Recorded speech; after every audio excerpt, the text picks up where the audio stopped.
Even gladiators feared these punishments. Now you will learn about the other side of Rome.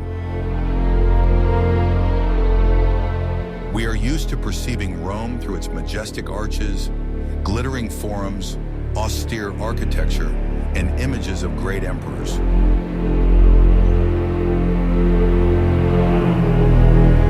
We remember gladiatorial combats, where hardened fighters fought to the death for the entertainment of the crowd. But behind this facade of grandeur lay another, much darker reality, a harsh and sophisticated system of punishment.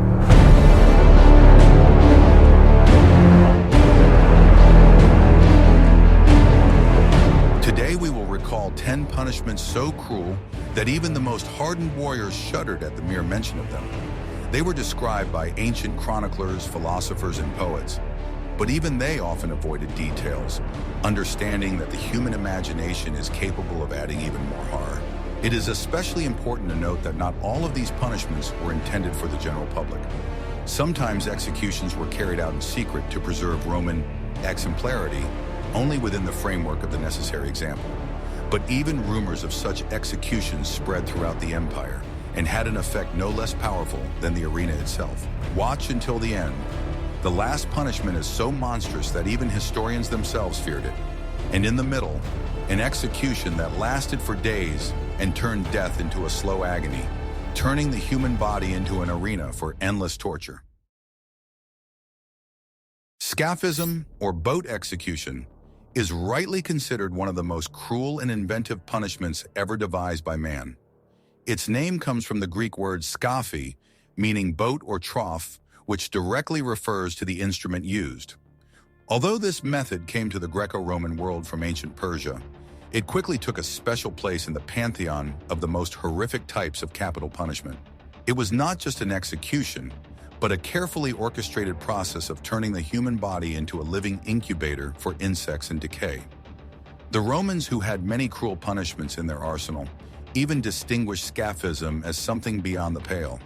It became a vivid, disgusting example of the fate that awaited the most despicable traitors and enemies of the state. The purpose of this punishment was not to quickly take a life, but to demonstrate absolute power over the body and spirit of the condemned. The process was deliberately prolonged to prolong the agony and make it as public and instructive as possible.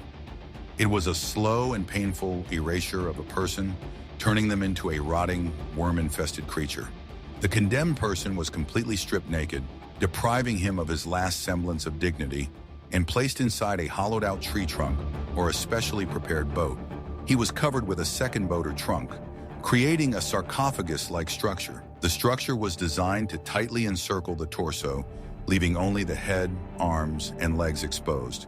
The victim's limbs were often additionally immobilized to completely deprive them of the ability to move. The upper part of the structure was tightly nailed shut, turning it into an airtight container for the body.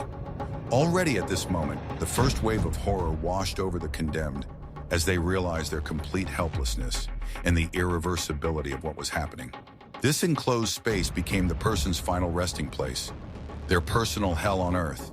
They could not move, could not stand up, could not even change their body position. From that moment on, they were doomed to a long and conscious wait for a painful death. After the victim was locked in a wooden sarcophagus, the executioners proceeded to the next stage. They forcibly, often with the help of special instruments, poured a huge amount of milk and honey into the condemned man. Sometimes sweet wine was added to this mixture to enhance its effect on the body. This combination of products, symbolizing life and sweetness, in this context became an instrument of torture. It acted on the human body as a powerful laxative, causing uncontrollable and incessant diarrhea. The victim's intestines simply could not withstand such a load. With no way out, the excrement began to accumulate inside the confined space of the boat. The person was forced to lie in their own filth, which was not only humiliating, but also created an ideal environment for bacteria to multiply. The body began to decompose while still alive, with the process occurring both externally and internally. In parallel with the force feeding, the executioners prepared the victim's body on the outside. They thickly coated all exposed parts of the body, the head, arms, and legs, with fresh honey and poured milk over them. This was done for one purpose only: to attract as many insects as possible from the entire neighborhood.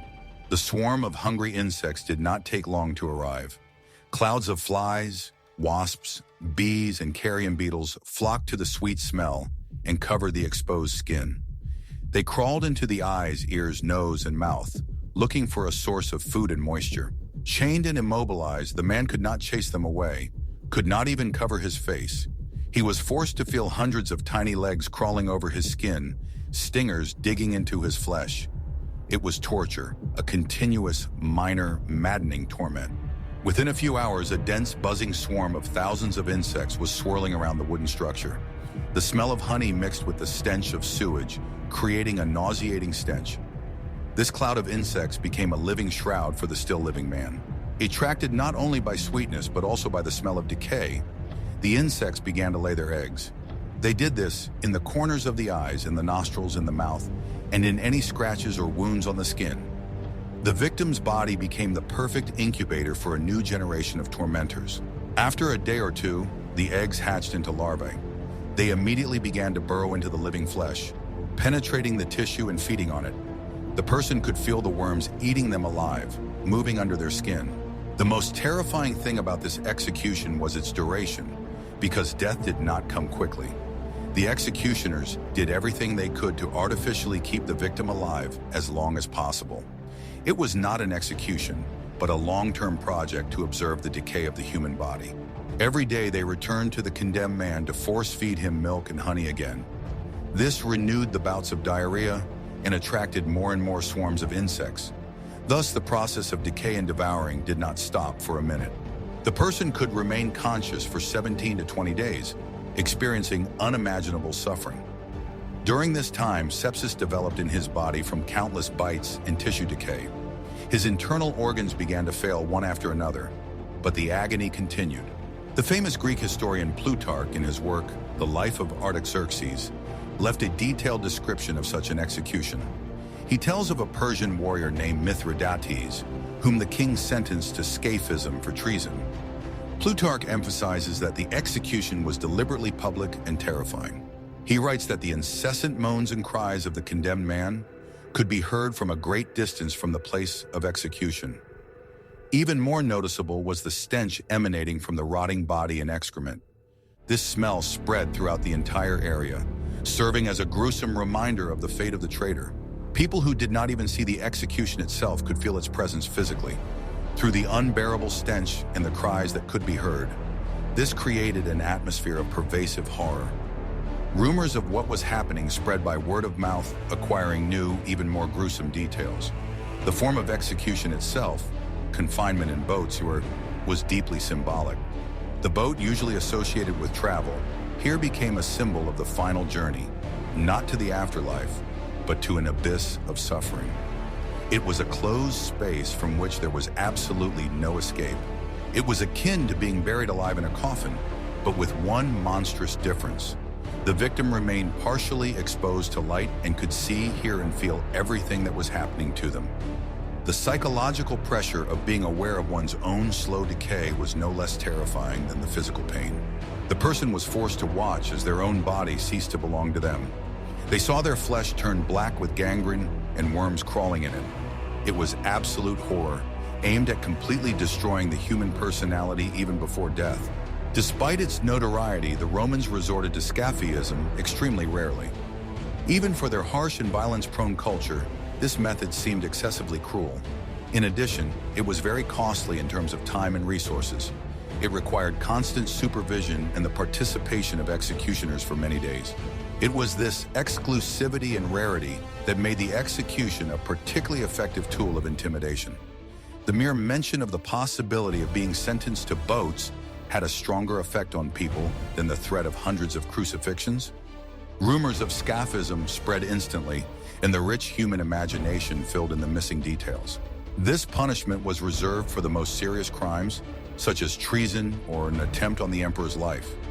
It was not just a punishment, but a political statement. In this way, the authorities demonstrated that their wrath could be endless and boundless in its cruelty. Prisoners awaiting trial for serious crimes were often deliberately frightened with stories of death boats. For most of them, Death in the arena by the sword of a gladiator or the fangs of a beast seemed honorable and quick. There was a chance to show valor and die with a weapon in their hands. Even crucifixion, with all its prolonged torment, seemed a more familiar and understandable form of execution. But Scaphism was something completely different. It was not murder, but slow, conscious decomposition while still alive, turning into food for insects. It was this biological, unnatural component that caused the greatest horror. People feared not so much death as the complete destruction of their bodies and dignity. The threat of Scaphism was a powerful psychological weapon in the hands of Roman justice. To this day, Scaphism remains one of the most vivid symbols of extreme cruelty beyond comprehension.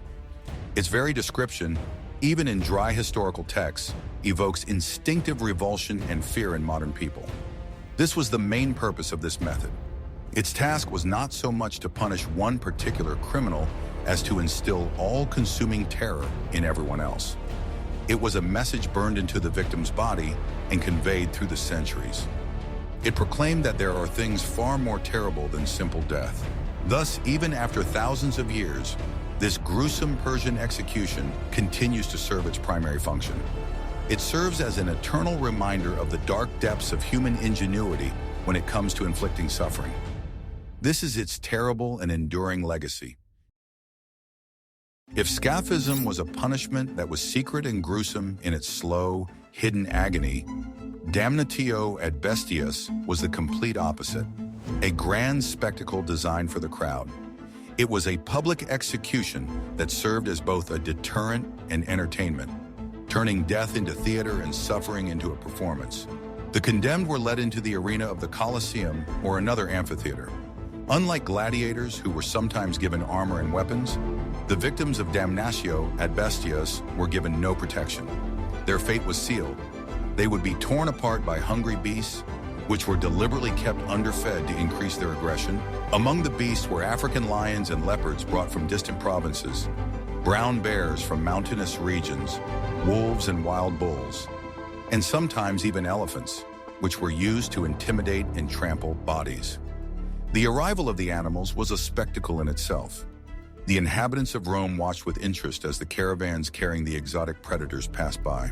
To make the event even more spectacular, the condemned were often dressed in costumes of mythological heroes.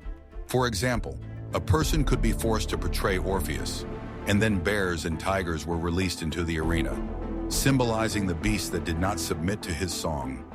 Another was dressed as Hercules and thrown to the bulls or lions to be torn apart. In this way, the execution became a living illustration of myths. The people saw not just the death of a criminal, but a whole scene framed by artificial drama. Most often, Damnatio et bestias was applied to runaway slaves, deserters, and Christians.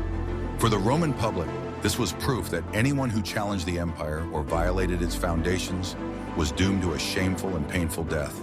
Christians were particularly frequent victims of such executions. Sources mention that they were released in groups into the arena, where they died with prayers on their lips. It was precisely such scenes that later became part of Christian martyrdom and entered sacred texts. Amphitheaters could hold tens of thousands of spectators.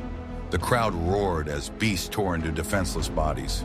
Spectators came with their entire families, men, women, and even children. During intermissions, they bought food and wine and socialized with each other as if it were ordinary entertainment. The symbol of Damnatio et bestias is the complete deprivation of human dignity. While a gladiator could fall with a sword in his hand and earn the respect of the crowd, the victim of the beast died in humiliation, turned into prey. For the Romans, this was a sign that the criminal was deprived of all honor and memory. Crucifixion became perhaps the most recognizable symbol of Roman cruelty. Although the origins of this method date back to the Carthaginians and the peoples of the East, it was the Romans who brought it to terrifying perfection, turning it into an instrument not only of execution, but also of public intimidation. It was a demonstration of the state's absolute power over the body and soul of a person. The execution began long before the condemned man was placed on the cross. First, he was flogged with special whips called flagella. These were leather straps with bone or metal hooks attached to the ends. Each blow not only left a wound, but tore the skin and muscles, exposing bones and internal organs. Some victims lost consciousness at this stage, but survival was necessary. Crucifixion was to be the culmination of their suffering. The executioners made sure that the victim remained alive, but as weak as possible. Then the condemned man was forced to carry the patibulum, the horizontal cross beam of the future cross. It weighed between 30 and 50 kilograms. The man, exhausted by flogging and covered in blood and dirt, dragged it through the streets of the city. This procession was no less an important part of the punishment than the execution itself. The condemned man became a living advertisement of Rome's power. The crowd watched as he stumbled and fell, and the guards beat him, forcing him to get up again. Every movement said, "It is pointless to fight against the empire." At the place of execution, a vertical stake had already been set up in advance. The patibulum was raised and connected to it. The victim was either tied or nailed to the wood. Contrary to common artistic depictions, the nails were driven not into the palms, but into the wrists, where the bones could support the weight of the body. Nerves passed through the tissue, so the pain was indescribable. Sometimes the feet were also nailed, hastening death, but more often they were left free so that the torment would last longer.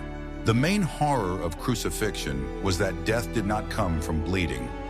The person died of suffocation. In order to breathe, they had to pull themselves up on their arms and lean on their pierced feet. Every breath became torture. Gradually, the muscles gave out and strength was depleted. The condemned person suffocated while remaining fully conscious. Sometimes the agony lasted 2 or 3 days. The executioners could hasten death by breaking the victim's legs, which prevented them from pulling themselves up and caused them to suffocate quickly. Roman citizens were rarely subjected to such punishment. They were executed by the sword or other more clean methods. But for a slave or a foreigner, crucifixion became a demonstration. His life was worthless, his body belonged to the empire, and his death was a spectacle for the crowd. The crowd perceived crucifixion as a public performance. People gathered at the places of execution to watch the torment. It was a kind of theater of fear, in which each scene carried a clear meaning. Resistance to Rome ends only in this way.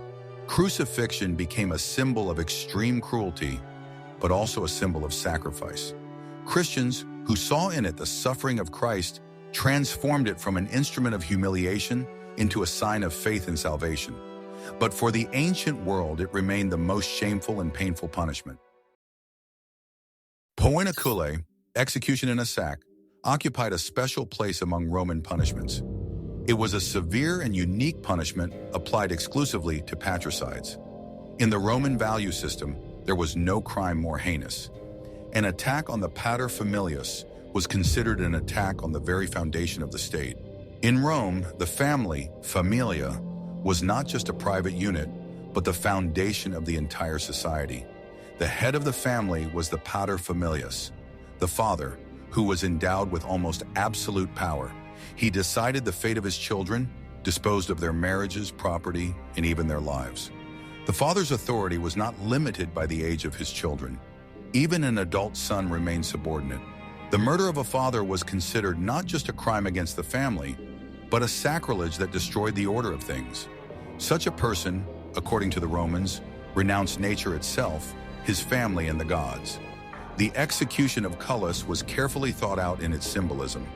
The condemned man was sewn into a leather bag along with live animals. Most often, the following animals were placed inside: a rooster, a symbol of aggression, screaming, and endless anxiety; a dog, an image of malice and chaos; a snake, the embodiment of betrayal; and a monkey, a mockery of human nature, its distorted reflection. The confined space of the bag turned into a chaotic arena. The animals, deprived of escape, fell into a rage. They bit, scratched, and mauled the person inside. After that, the sack was sewn shut and thrown into a river or the sea. In this way, the criminal was deprived not only of his life, but also of the right to burial, the most important ritual in Roman culture. Sometimes the set of animals was changed. Some sources mention vipers, others even replaced the rooster with a duck or goose. The meaning remained the same. The prisoner died in cramped conditions, in panic and chaos, from bites, wounds, and suffocation. If there was no suitable water nearby, the bag could be left on the shore. In this case, the victim died slowly, suffocating and bleeding to death from animal bites. Cicero wrote that poena calae was used extremely rarely, but it was precisely its rarity that made it particularly terrifying. The threat of this punishment was more effective than dozens of crucifixions. One of the recorded cases occurred in the 1st century BC when a young man killed his father for his inheritance. His execution had the effect of a bombshell among the nobility. Everyone understood. An attack on the sanctity of the family is punished in the most monstrous way. The meaning of culus was not only death. The Romans believed that a criminal who killed his father was deprived of any connection with the earth, the sky, and his family. Water symbolized exile. The criminal's body was carried away by the current like a foreign stain. The bag was a closed space that cut the victim off from the world. Animals are the embodiment of chaos, erasing the human element. Thus, the punishment turned the father's murderer into a nobody, a creature without a name or memory. For contemporaries, culus was more terrifying than death in the arena or even crucifixion. The Romans believed that the soul of such a criminal would never find peace. Without a funeral, without a ritual, without earth and sky, he was forever excluded from the world of the living and the dead. Execution in a sack became one of the darkest symbols of Roman law. It emphasized that the state not only punished the body, but also tore the criminal out of the very fabric of society. It is no coincidence that culus was mentioned in the speeches and treatises of Roman lawyers, not as a frequent sentence, but as an extreme measure of intimidation, as a reminder that even in a powerful empire, there are sacred things, the touch of which destroys the very foundation of the world. Among all the punishments of the Roman army, Fustuarium, execution by beating with sticks and stones, occupied a special place. It combined extreme cruelty with deep symbolic meaning. It was not only the physical destruction of the criminal, but also a public demonstration that discipline in the legions was above any personal attachments, friendships, or comradeship. Fustuarium was used in cases that were considered the most serious crimes in the Roman value system. Desertion, cowardice on the battlefield, betrayal of comrades, violation of military discipline, such as refusal to obey orders, sleeping on duty, or leaving the camp without permission. Such offenses threatened not only a specific unit, but the entire army, and thus the stability of the empire. The condemned man was brought before the legion. First, the military tribune announced the sentence, and the soldiers saw what offense was punishable by death. Then each legionnaire was handed a club or offered a stone to lift. Everyone was required to strike a blow. Refusal was considered a sign of weakness and tantamount to cowardice. A soldier who refused to participate risked being next on the list of those condemned. The execution continued until the victim died from multiple fractures, internal bleeding, and blows to the head. Sometimes the person remained conscious until the very end, feeling every blow from the hands of his own comrades. The main horror of Fustuarium was not so much the pain as the fact that the killers were friends and brothers in arms. A soldier who yesterday shared bread and the hardships of the march with the condemned man was today obliged to deliver the fatal blow. Thus, Fustuarium became a collective punishment. Everyone felt that if they broke their oath, they would be killed by those they considered their neighbors. This fear was stronger than the fear of the enemy. The Roman army was built on iron discipline. In battle, soldiers had to act as a single organism. Any element of weakness threatened defeat. Fustuarium reminded everyone that personal feelings, attachments, and pity were irrelevant when it came to the survival of the legion and the greatness of Rome. If Fustuarium was a punishment for one soldier, Decimatio was applied to an entire unit.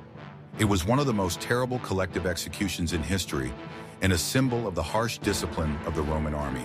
Decimatio was imposed in cases where a unit showed cowardice, rebelled, or refused to obey its commander. An army built on absolute discipline could not afford even a hint of insubordination. Therefore, a measure was applied that was more effective than any external enemy: the threat of punishment from within. The soldiers lined up in a row. Then a lottery was held. Every 10th soldier was sentenced to death. Personal heroism, merit, or innocence did not matter. Fate was decided by blind lot. The condemned man was beaten to death by his own comrades, the 9 soldiers standing next to him. They beat him with clubs and pelted him with stones, as in Fustuarium. Thus, decimation became an act of collective intimidation in which the entire unit participated. Imagine people standing in formation who had gone through campaigns and battles together, shared bread and lodging, and saved each other in battle. And suddenly they are forced to kill a comrade just because the lot fell on him. No one could be sure that tomorrow death would not touch him. This fear made the Roman army unshakable. The soldiers knew that even if they were not personally at fault, their lives depended on the discipline of the entire unit. Thus, decimation turned the warriors into a single organism, where the weakness of one threatened the destruction of all. After decimation, the remaining soldiers were subjected to special measures of humiliation. Instead of wheat, they were given barley, animal feed. They were deprived of certain privileges and forced to perform the hardest and dirtiest work in the camp. Thus, the survivors felt not only fear, but also shame. They became an example of what it meant to lose the trust of the army. Polybius mentions decimation in the early Republic, when mercenary troops and allies often rebelled. In the 1st century BC, Crassus used decimation after his defeat at Parthia. He wanted to restore discipline in the legions that had suffered losses. Under Emperor Augustus, decimation was used against rebellious legions in Pannonia. These examples show that decimation remained a tool of intimidation for centuries. Decimation had a special symbolic meaning. Death was chosen at random. This meant that punishment fell not only on the guilty, but also on the innocent. In this way, the army instilled the idea that the misdeeds of one could result in the death of many. The lottery became an instrument of divine justice. Fate decided who would die. And the executioners were the same comrades who, just yesterday, had shared the hardships of the campaign with the condemned. It broke not only the bodies, but also the psyche of the soldiers. The threat of becoming the 10th was constant. The soldiers feared not so much the enemy as internal punishment. This made discipline absolute. The legionnaires understood that the slightest weakness could lead to the death not only of themselves, but also of their comrades. Decimation went down in history as one of the most cruel forms of military discipline. It showed that the Roman army was ready to sacrifice its own people in order to maintain order. Modern historians believe that its use was rare, but it was precisely because of its rarity and symbolism that it had such a powerful effect. Even the mention of decimation caused horror, and the memory of it remained a symbol of Rome's merciless severity for centuries. Impalation is one of the most painful and gruesome punishments known to mankind. Although this method was first used in the East, the Romans eagerly borrowed it and adapted it for their own purposes. It was especially often used against enemies of the state, leaders of uprisings, and rebels. In Roman culture, this punishment was seen as the ultimate deterrent when it was necessary to suppress resistance once and for all. The victim was stripped naked and securely fastened to prevent any resistance. Ropes, shackles, or wooden stocks were used. At this stage, the condemned person already understood that a painful death awaited them, with no hope of relief. A sharp wooden stake was carefully sharpened and lubricated with grease, oil, or resin. This detail was not a manifestation of humanity. On the contrary, the lubricant allowed the executioners to insert the stake into the body more slowly, without immediately tearing vital organs. The stake was inserted through the anus or vagina, sometimes through wounds in the abdomen. The executioners possessed a special skill. They tried to insert the stake so as not to touch the heart or large blood vessels. Their goal was to keep the victim alive as long as possible. In some cases, the stake passed through the entire body and exited through the mouth, shoulder, or back. After that, the victim was lifted vertically, securing the stake in the ground. The executed person turned into a sinister statue, a living pillar of suffering. The main horror of this execution was its duration. Death did not come immediately. The person could remain alive for 24 to 72 hours. All this time, they bled to death, suffered from internal organ damage, infection, and dehydration. The torment took place in front of a crowd. That was the whole point. To make the execution as terrifying as possible, to turn the suffering of one person into a lesson for thousands. The Christian writer Tertullian mentioned impalement as one of the most terrible punishments used by the Romans against rebels, Ammianus Marcellinus also described cases of this execution, noting that it was used to suppress uprisings and intimidate peoples prone to resistance. There is a well-known episode from the time of Emperor Trajan, when a rebellion broke out in Judea. To break the spirit of the inhabitants, the rebels were impaled right at the entrance to the cities. Everyone who entered or left saw from afar people dying on stakes, turned into living monuments of punishment. Similar executions were also used in the provinces, in Asia Minor, Syria, and Egypt. They were especially common during military campaigns, where it was necessary to quickly suppress the population and sow fear. In Roman culture, the stake symbolized not only death, but also the complete destruction of human dignity. While crucifixion left at least a shadow of martyr's honor, impalement turned a person into an object, a spectacle, a tool of intimidation. The victim was stripped of their human form. Their body became an extension of the tree, their cries merely part of a terrifying spectacle. It was a punishment that turned the individual into a lesson for others. Impalement had a terrifying effect not only on those who witnessed the execution, but also on those who heard about it. News of the agonizing death spread throughout the region faster than the army could advance. Resistance often fell before the Romans even reached the city. The inhabitants knew that if they decided to revolt, they would face not just defeat in battle, but a long and humiliating death, visible to all.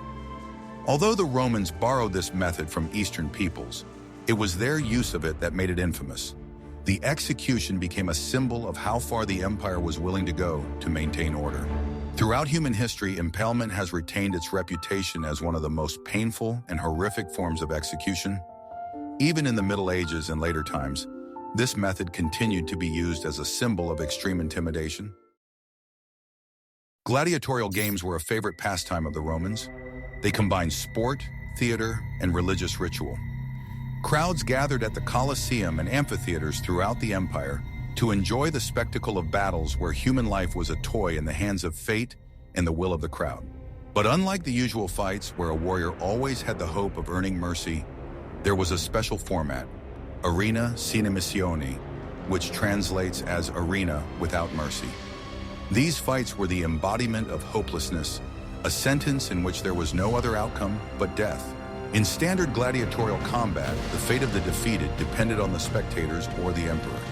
If a fighter showed courage, dignity, and skill, he had a chance to hear mercy.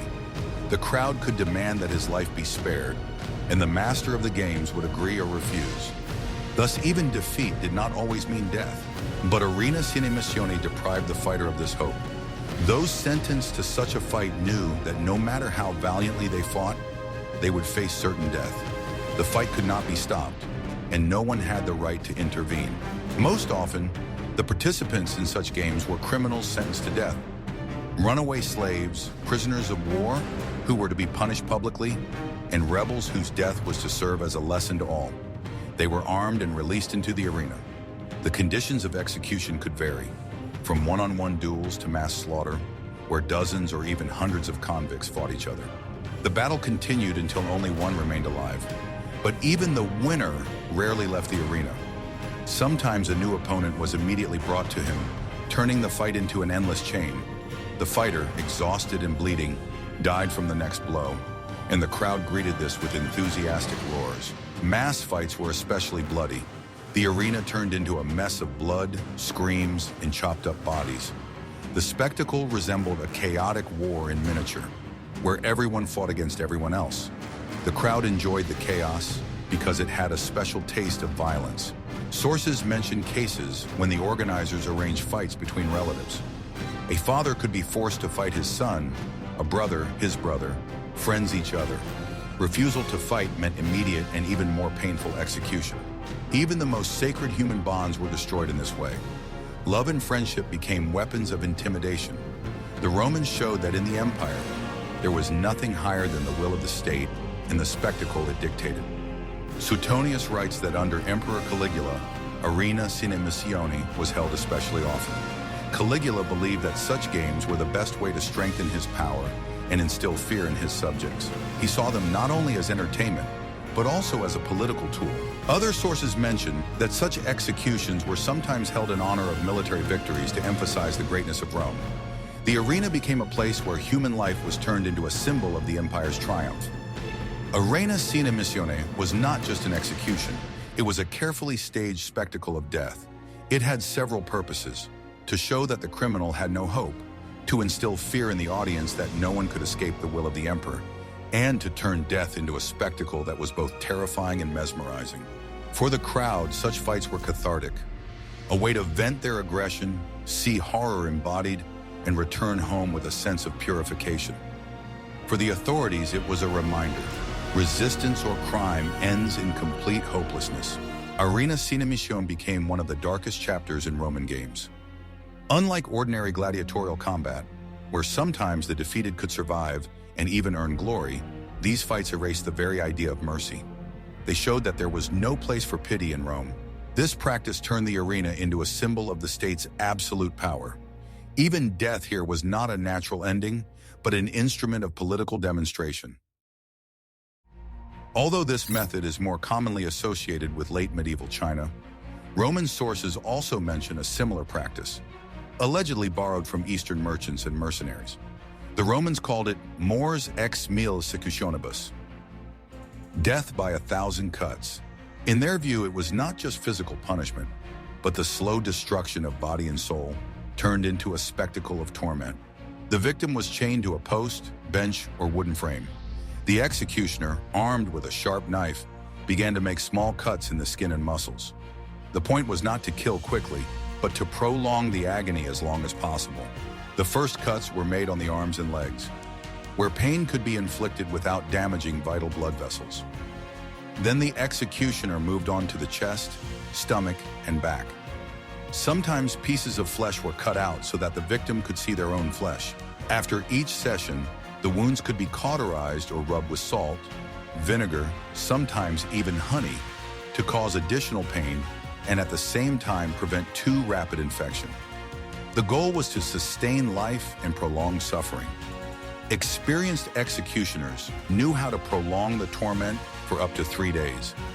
During this time, the victim was given water and a little food. This was not an act of mercy. On the contrary, food prolonged consciousness and therefore suffering. The horror of Lingchi lay not only in the pain, but also in the psychological impact. The victims saw their body being literally cut into pieces. Their consciousness collapsed. They did not die immediately, but piece by piece. The crowd that witnessed such an execution felt both horror and relief. The torment of another person confirmed their own security under the rule of the empire, provided they remained loyal to the law.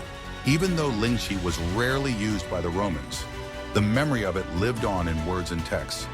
This punishment became legendary, a terrifying symbol of how far human cruelty can go when the goal is not simply the death of an enemy, but their complete destruction as a person. While all the previous punishments destroyed the body, this one destroyed the person themselves. Damnatio memoriae, curse of memory, was considered the worst punishment for a Roman. For a society in which ancestor worship and the preservation of their memory were the cornerstone of culture, such a punishment was perceived as more terrible than the most painful physical death. The main purpose of Damnatio memoriae was to completely erase a person from history. Their name was scraped off inscriptions on monuments and documents, their images were destroyed, and their statues were thrown off their pedestals and smashed. In Chronicles, a blank space was left, or the name was replaced with a general word such as hostis, so that no one could remember the specific person. Even relatives were forbidden to utter the name of the condemned person. Violation of this prohibition was punishable by death.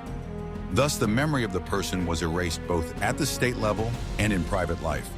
A special part of the punishment was the desecration of the body. A person sentenced to damnatio memoriae was dragged through the streets on hooks after death, thrown into sewage ditches, fed to dogs, or thrown into the Tiber. They were deprived of the right to a dignified burial, an essential element of Roman religion and culture. For the Romans, being denied burial meant being denied passage to the afterlife. The soul of such a person was doomed to eternal wandering between the world of the living and the dead. After his death, Emperor Domitian was subjected to damnatio memoriae, His images were destroyed, his name was scraped off inscriptions, and his statues were thrown off their pedestals. Even on coins, his image was replaced or remelted. A similar fate befell Lucius Aelius Sejanus, Tiberius' powerful favorite. When he was accused of conspiracy, his images were torn from the walls, and his name was sought to be erased from memory. Senators often resorted to this measure against tyrannical emperors to emphasize that their power and deeds should be forgotten forever. For the Romans, the memory of their ancestors was the foundation of society. The family line continued through the memory of past generations, through the cult of lares and penates, household gods and family spirits. To be erased from memory meant to disappear not only from the world of the living, but also from the world of the dead. If crucifixion or burning of the body left at least a terrible but material trace, Damnatio memoriae destroyed the very fact of a person's existence. It was a second death, the death of memory. To this day, the term is used as a metaphor for oblivion. When the authorities or society deliberately erase the memory of a person, their work, and their achievements. The Roman system of punishment was not chaotic cruelty. It was a carefully constructed system of intimidation, reinforced by symbols and rituals. Each punishment had its place. Traitors were sent to death boats, slaves were torn apart by wild animals, soldiers were collectively decimated, patricides were put in sacks with animals, rebels were impaled, and the worst enemies of the state were completely erased from history. Cruelty served as the language of power. Death became a spectacle, a symbol, a reminder that the empire was above the life of an individual. Today, such methods seem monstrous, but it was precisely these methods that helped Rome keep millions of people under its rule for centuries. This is a lesson in how far a state can go when power becomes absolute and life becomes merely a tool. Now here's a question for you. Which of these punishments did you find the most cruel? Do you believe that fear of such executions really helped maintain order in the empire? Or on the contrary, only undermined it from within?